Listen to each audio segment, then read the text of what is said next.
코로나19 확산세가 지속되고 있는 가운데 11일 하루 동안 서울에서는 560여 명이 확진 판정을 받았습니다.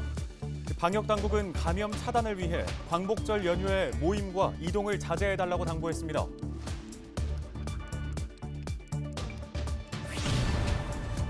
은평구 신사동에 25층짜리 주상복합 건물이 들어섭니다. 공동주택 260여 대 세대 등 주거 사무공간 300호가 공급됩니다.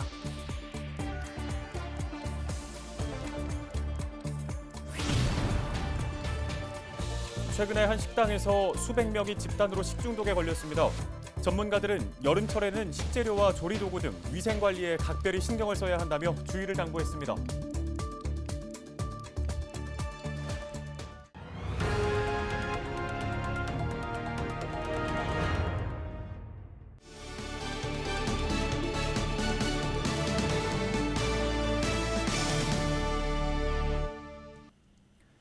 시청자 여러분 안녕하십니까? 헬로티비 뉴스입니다. 코로나19 신규 확진자가 2,000명에 육박하고 있습니다. 전날보다 조금 줄어든 수치지만 일상 곳곳에서 집단 감염이 이어지고 있어서 확산 위험이 높은 상황입니다. 네, 방역당국은 광복절 연휴 모임과 이동을 자제해달라고 당부했습니다. 코로나19 소식 손성혜 기자가 정리했습니다.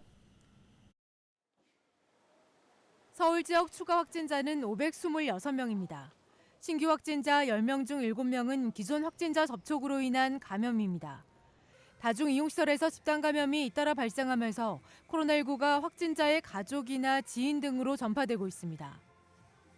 주요 집단 감염은 서초구 소재 종교시설 관련 7명, 동작구 소재 시장 관련 7명, 중랑구 소재 교육시설 관련 4명, 종로구 소재 실내 체육시설 관련 2명 등입니다. 수도권 감염병 전담병원 병상 가동률은 77.9%고 입원 가능한 중증 환자 전담 치료 병상은 53개입니다. 현재 18세에서 49세 연령대의 백신 접종 사전 예약이 진행 중입니다. 생일 끝자리와 같은 날짜에 예약하면 됩니다. 12일 0시 기준 18세에서 49세 사전 예약률은 59.5%입니다. 방역당국은 코로나19 감염 차단을 위해 광복절 연휴 동안 모임과 이동을 자제해달라고 거듭 당부했습니다. 감염 방지를 위해 연휴 동안 집에서 머무르기를 실천하셔서 안전하게 보내시기를 요청드립니다.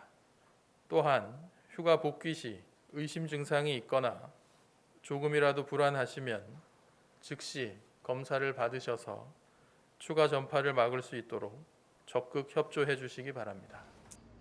헬로티비 뉴스 손성혜입니다. 은평구 신사동에 공동주택 260여 세대가 공급됩니다. 서울시는 신사동 주상복합 건립 등 4건에 대한 건축 계획안을 통과시켰다고 밝혔습니다. 신사동에 짓는 주상복합시설은 지하 4층, 지상 25층 건물로 공동주택 262세대와 오피스텔 50실 등 주거 사무공간과 청소년 수련시설이 들어옵니다. 다음 소식입니다. 20대 대통령 선거가 7개월 앞으로 다가오면서 대선 주자들의 정책 공약도 선명해지고 있는데요. 네, 한 여당 대선 주자의 주택 공급 정책 발표 이후 양천 지역사회에서는 비판의 목소리가 커지고 있습니다. 어떤 내용인지 심다혜 기자가 보도합니다. 여권 대선 주자 이낙연 전 더불어민주당 대표는 서울공항을 이전해 주택을 공급하겠다고 밝혔습니다. 서울공항을 대한민국에서 가장 젊은 스마트 신도시로 재탄생시키겠습니다. 서울공항은 주택 약 3만 호를 공급할 수 있는 면적입니다. 대통령과 외국 국빈 전용기 이착륙 등 서울공항의 일부 기능을 김포공항으로 옮기고 이 부지에 집을 짓겠다는 겁니다. 이런 발언이 나오자마자 양천구 신월동 등 항공기 소음 피해 지역 주민들은 즉각 반발했습니다. 주민들은 서울공항 이전을 반대한다는 내용의 국민청원을 올렸습니다. 아침에 알람 시간을 안 맞춰놔도 정확하게 눈을 뜰 수 있는 게 비행기 이륙하는 소음이 저희 동네가 지금 85웨클이 나오고 있어요. 근데 지금 서울공항이 이쪽으로 온다. 저희가 6시부터 23시까지 듣고 있는 비행기 소리를 그러면 24시간을 다 듣고 살아야 돼요. 진짜 이 비행기 지나가는 길에 사는 주민들은 살지 말라는 얘기밖에 안 됩니다. 지역 정치권에서는 김포공항의 기능을 인천공항으로 이전해야 한다고 말합니다. 김포공항 부지를 개발하면 항공기 소음과 주택 공급이라는 두 마리 토끼를 잡을 수 있다는 주장입니다. 수도권의 서부권이 확 바뀌게 된다는 점이죠. 국가 균형 발전 차원에서 그렇고, 두 번째는 이쪽 지역에 민원이 굉장히 많습니다. 소음 문제 있죠, 대기오염 문제 있죠, 고도 제한 문제 있죠, 교통 문제 있죠.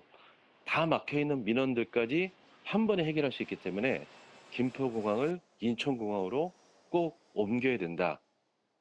선거를 앞두고 선명해진 대선 주자들의 정책 공약. 주민들은 각 지역의 상황을 반영한 현실적인 대책 마련을 호소하고 있습니다. 헬로티비 뉴스 심다혜입니다.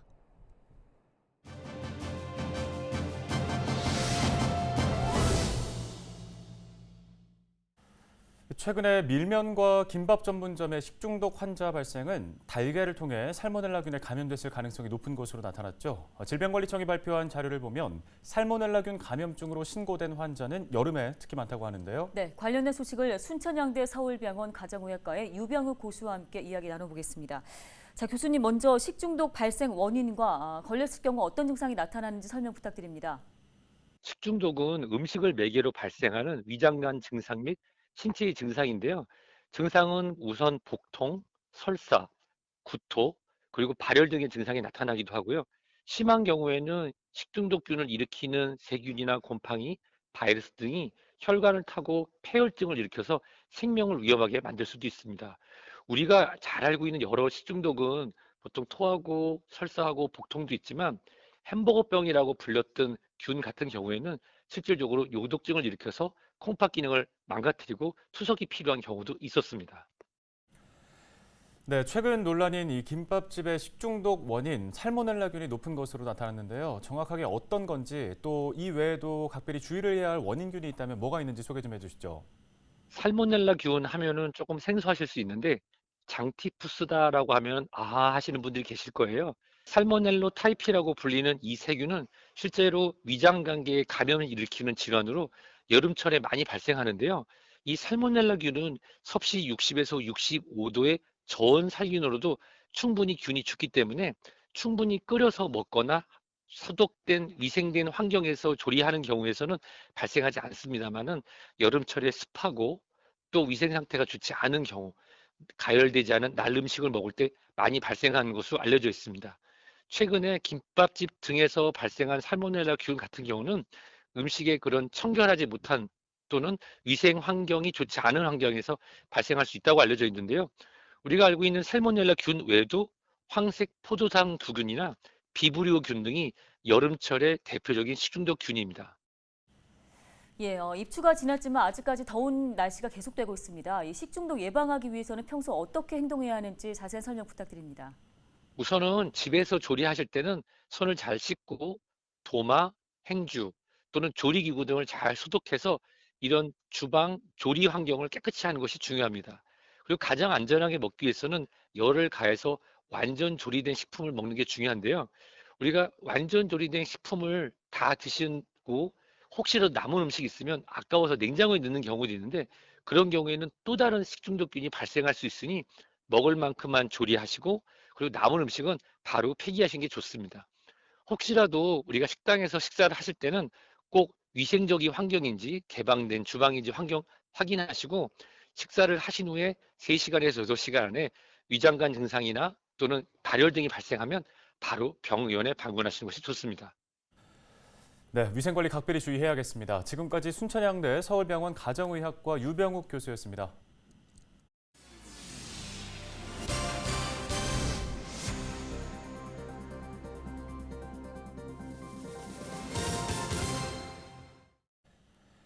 은평구가 스마트 기술을 활용해 주민 고독사를 예방하고 취약계층의 안부를 확인하는 서울 살피미 앱을 운영하기로 했습니다.